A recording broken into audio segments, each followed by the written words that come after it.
What's up, everybody? This is the 8 to 5 Trader giving you guys my trades for today. Today I ended up plus 118, finally, plus 118 realized with a net P&L of 67, 49, and 44 bucks 55 cents in commissions. So today I made two trades, IQ and MU. Today was really quiet, coming off of the 4th of July holiday. So at the open, I was watching MU and IQ. MU was making a downward trend in the pre-market towards the VWAP. It bounced off the VWAP here right before the market opened. At market open, the price action began to sell off. I almost didn't take this trade. I was looking at it as the price action was kind of far away from the moving average right here. I was looking to get in right around here, but I was kind of late. But I took 100 shares here at 52.74 with the anticipation of a breakdown. After the price action started to sell off, I got a late entry at the next minute candle. I added 200 more shares at 52.51. I can't remember what my average was, but we got a nice little sell-off, and I ended up covering my whole position at 52.30. So I think I want to say I got about 30 cents out of that.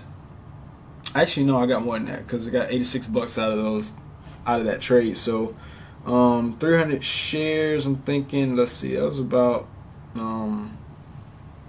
it's about 30 cents. Yeah, right at there, 30 cents. So got about 30 cents out of that move. Nice move. And then the price action squeezed up from there, and I pretty much left it alone. But it did make a nice close below VWAP right here, and you could have got the fade all the way down to the 50 moving average. But I didn't take the trade at that time. I was done at that point. But IQ was another trade I made. I was watching MU at the time, so I missed this nice sell-off right here. Could have easily went short right here from the moving average. Could have went short 100. Add another 200 or whatever from the for the push down, and with a stop above the non-moving average and VWAP right here. But I didn't. I wasn't watching it, but I did make a nice trade after the price action tried to break VWAP. Couldn't break it. Closed right below VWAP at the time, and I went short 100 shares. No, I went short 200 shares at 32.50 with a break above VWAP. Then after the price action started to sell off more, I added another 200 at 32.41. So my average was 32.45, I want to say. And then we got the sell off, and I covered half. I don't do that often. I covered half because I had a pretty big position size at that point. I covered 50% at 32.21, and then after the price action began to try to squeeze, I didn't want it to go negative on me and possibly squeeze up because this squeeze right here was pretty big, even though we didn't make new highs. But I ended up stopping out at 32.44, and the price actually sold off more.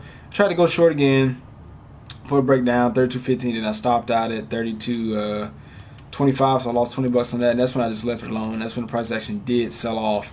So I didn't trade that as well as I could have. That second move, I really didn't. I don't feel like I got as good of an entry, but I guess I could have waited to the break above the non-moving average, which is what I normally do. But I definitely could have, I guess, been a little bit more patient with that, and because as soon as I closed that trade, the price action sold off from there. But that could have easily been a really good trade, but the price action sold off very nice all the way down to 31.12 before it really broke that non-moving average. Before it even, and it could even got in here because it made a nice consolidation right here. But these are the moves that I'm kind of looking for, these nice consolidation moves right here, because you can kind of see it, especially on the 5 minutes where it really shows itself. It squeezes up to the 9, doesn't really break it, then it slowly, it begins to sell off, and then once you get the confirmation, you can go short and add more as it goes down. So that was IQ. Could have made I think ended up with 56 bucks on the buy.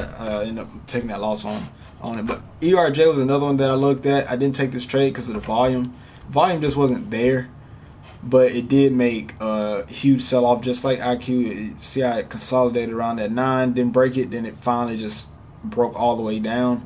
So that's the kind of move I'm looking for. You see it right here too. Consolidated up to the 9, didn't break it, attempted, then it sold off. So that's why I used the non-moving average as an entry point. But I didn't take ERJ. I should have, but it was a really nice trade, and I ended up 118 today. Pretty good for coming off of a holiday. A lot of times you don't see a lot of volatility after the holiday because everybody's, like, a lot of the big traders they're on vacation or something. So tomorrow is Friday, and we'll see what happens tomorrow. I normally don't trade well on Friday, but we will see. But I did something different with this market open trade. I typically don't trade for the first 5 minutes, but today, had I waited, I would have you know, I could have gotten that, but this was also a this is a really good move to the downside. But I took such a big position size that it made me a little uneasy. But had I just kept the 200, I probably would have held it. But I did have 200, but I just didn't trade the second part of that well. But I did cover half, but $86 is still good. But well, no, not even $86. It was like 30 some bucks on the first when I covered the first half.